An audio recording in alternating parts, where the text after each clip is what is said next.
Hey everyone, I'm Buster Green, and welcome to the 100th episode of Gundam Build Guide. Oh my god, I did 100 of these. Technically, it's not the 100th if you count all the Battle Circuit specials, but anyway.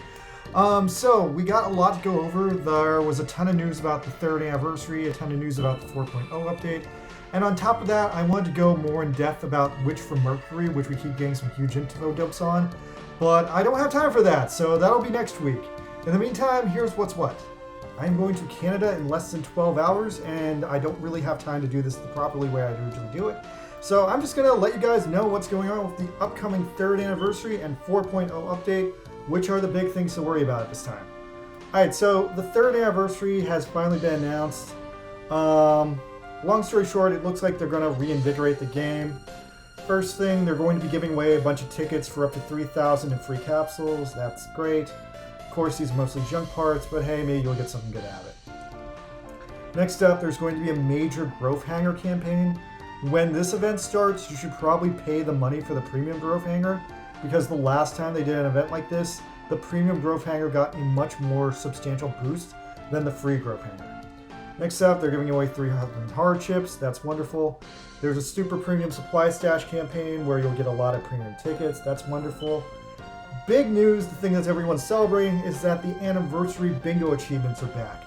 The bingo achievement boards used to be the heart of Gundam Breaker Mobile, and they've been gone since the content died down, but they're bringing them back because everyone complained, and quite frankly, I'm glad they're back because they, more than anything, gave me the most to do.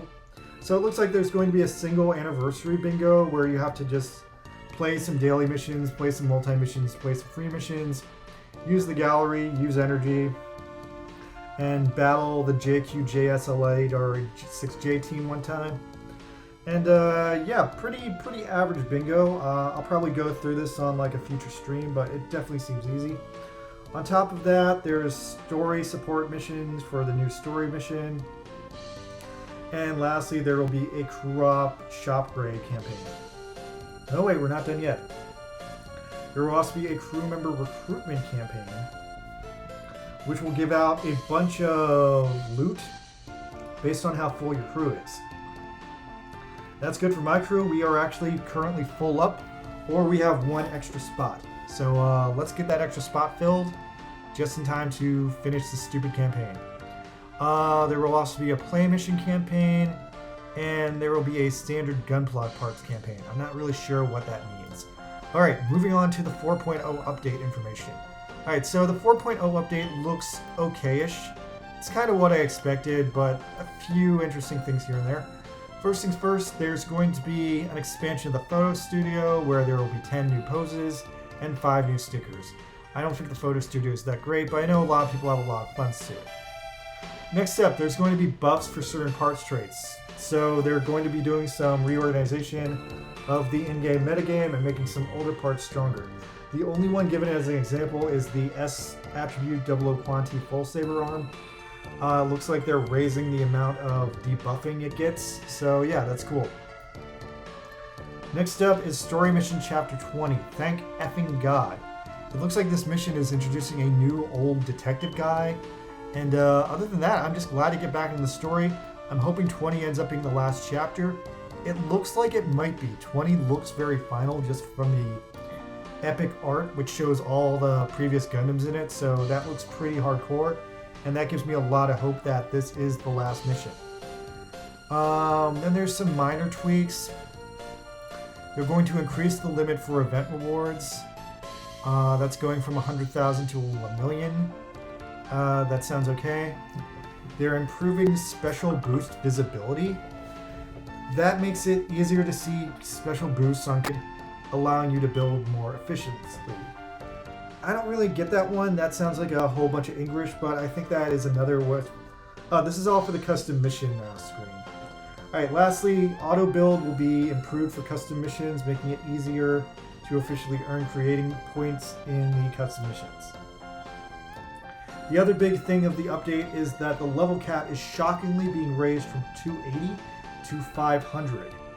I am so down for that because that will give me so much energy that I'll only have to play this game once a day. So that sounds effing great. On the flip side though, that's nuts. I'm pretty sure 500 is the game's maximum cap. So I'm kind of really shocked that they're fully unlocking it like that. The part box is being increased by 100. This will expand the box up to 1,000 slots. They're adding a Bandai Namco ID link function. That, not really sure what that'll do, but good for them, I guess. Lastly, and terrifyingly, they've added a delete button. That just seems kind of scary. And this also says that they will eventually add new gunpla, new AI, and new events. So yeah, all in all, 4.0 update looks okay. It looks like there's a lot of balancing going on with this update. It doesn't look like they're nerfing the game in any way, shape, or form. But it does look like the big thing here is that the level cap is being raised to 500, and that we are getting the last story mission, which I am very excited about. Alright, now let's go over to what happened in the game this week. In the game this week, not a shit ton happened. There were no new capsules, there were no new drops. The big thing was the scenario mission for the Astaroth Gundam, so I built the Astaroth Gundam and very easily cleared the scenario mission. It was like literally effortless, one of the easiest ones I've ever played in my opinion. After that, the battle circuit happened. The battle circuit was also fun, slightly interesting, not that challenging. I got some really good kills in with the GN Fangs, which I wasn't expecting, and I ended it up with a giant double Zeta Gundam play. Aside from that, yeah, easy week. New Hash Mall event, same as the old Hash Mall event, and also big thing that I noticed, you can now alter the Crossbone Gundam X1. I think this has been up since last week, but for God's sakes, if you don't have the Crossbone Gundam X1, farm it from the Hash Mall event. And yeah, that's about everything going on with Gundam Breaker this week. Special thanks to my only Patreon subscriber, Spider Hero 55, and I'm off to go see Shin Ultraman. Goodbye!